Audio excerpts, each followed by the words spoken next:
रक्षाबंधन के मौके पर बिजनौर में एक भाई को ऐसा तोहफा मिला जिसका वो पिछले 60 साल से इंतजार कर रहा था।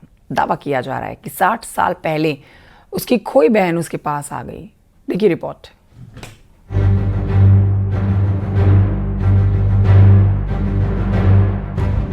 एक साल बाद फिर रक्षाबंधन का त्योहार आ गया है। बहनें अपने भाइयों की कलाई पर राखी बांधती हैं, भाई के लिए लंबी उम्र की कामना करती हैं। बदले में भाई भी उन्हें ताउम्र सुरक्षा का वचन देता है। डिजिटल जमाना है जिससे भाई बहन दूर होने पर डिजिटल रक्षाबंधन भी मनाते हैं। लेकिन इस दिन भाई सामने हो तो बहन के लिए इससे बड़ा उपहार कुछ और नहीं हो सकता। बिजनौर से एक ऐसा मामला सामने आया है जहां दावा किया जा रहा है कि 60 साल के बाद बुजुर्ग महिला अपने भाई से मिली है। रक्षाबंधन के लिए वो अपने भाई के घर आई है। बिजनौर में 60 साल पहले मेले में परिवार से बिछड़ी मुन्नी देवी अपने परिवार से मिली। रक्षाबंधन पर वह अपने बुजुर्ग भाई जगदीश को 60 साल के बाद पहली बार राखी बांधेगी। इतने सालों के बाद बहन को सामने पाकर भाई के आंसू भी छलक गए। कहा जा रहा है कि बिजनौर कोतवाली क्षेत्र के कंबोर गांव की रहने वाली मुन्नी देवी 60 साल पहले अपने भतीजे के मुंडन संस्कार में परिवार के साथ गंगा स्नान मेले में गई थी। उस वक्त उनकी उम्र मात्र 9 साल की थी। मुन्नी देवी के मुताबिक मेले के दौरान एक अनजानी महिला ने उनका हाथ पकड़ लिया और किसी दूसरे शख्स को सौंप दिया। उसकी कोई संतान नहीं थी, वो उन्हें फर्रुखाबाद ले गए। बाद में उनकी शादी सरोली गांव में करा दी गई। बूढ़ा ने पकड़ा कि रो मत, हम तुम्हारी मौसी हैं, हम तुमको घर पर ले चलेंगे। तो हम उसके साथ चल दिए। जब चल दिए तो मेरी गाड़ी दिखी हमको, उतरे बस में से भागे तो पुलिस वाले से बोली कि ये देखो मेरी बेटी बार बार भाग रही है और बैठ नहीं रही है। उसने हमें डर पाके बैठा लिया। मुन्नी देवी ने कई बार अपने पति से बिजनौर जाकर अपने परिवार से मिलने का अनुरोध किया, लेकिन उनकी बात नहीं मानी गई।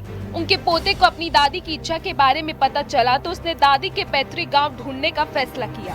2 दिन पहले मुन्नी देवी का पोता बिजनौर के कंबोर गांव पहुंचा और मुन्नी देवी के भाई जगदीश सिंह से मिला। पोते ने दादी की उनसे फोन पर बात कराई। हमने भी वीडियो कॉलिंग पे फिर इन्होंने अपनी पुरानी पहचान बताई। पहले हम गांव बीच में रहते थे, वहाँ कोया था, एक सतूत का पेटा था, इधर की साइड में गाय बनती थी, कोल्लू चलता था हमारा। इन्होंने अपना पहचान करी। फिर गाय का नाम हमारी दादी ने बताया, श्यामा गाय का नाम था हमारी, श्यामो। तो हमने दादा से मालूम करा, दादा ने कहा हाँ श्यामा गाय का नाम था हमारी।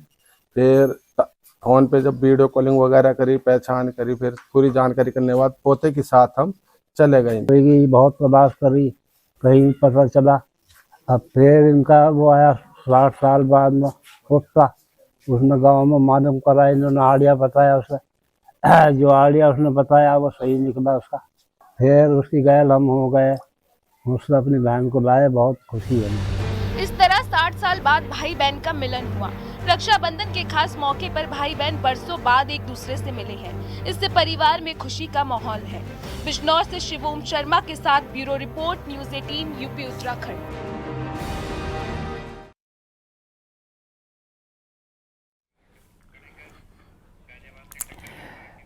तो ये आपने रिपोर्ट देखी जिसमें दावा ये है कि 60 साल का इंतजार इस रक्षाबंधन में पूरा हुआ है। गाजियाबाद से अब आपको अगली खबर दिखाते हैं, जहां से खबर नंदग्राम थाना क्षेत्र में एक कैब चालक ने शराब के नशे में कई लोगों को टक्कर मार दी।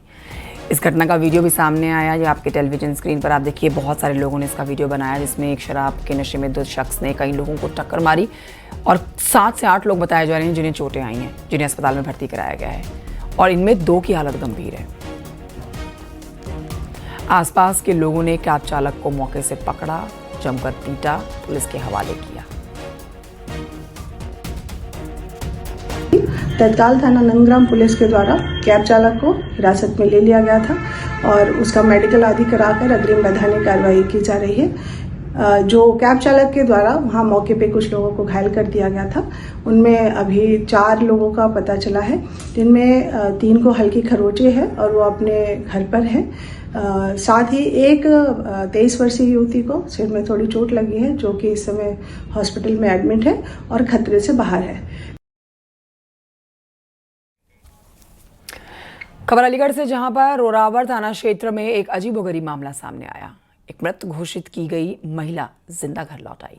दोपहर करीब 12 बजे तालसपुर पुलिया के पास में रेलवे लाइन पर एक महिला मालगाड़ी की चपेट में आकर मृत पाई गई। मौके पर पहुंचे परिजनों ने शव की पहचान भी की। पुलिस ने शव को पोस्टमार्टम के लिए भी भेजा।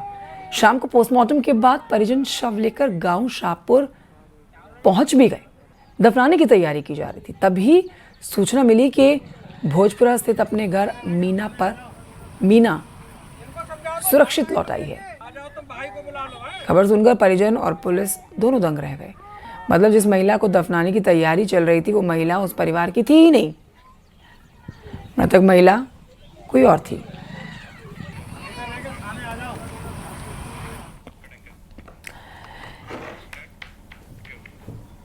और इन्हीं खबरों के साथ एक छोटे से ब्रेक के लिए यहाँ रुकना होगा। ब्रेक के उस पार आप देखेंगे 10 कदम।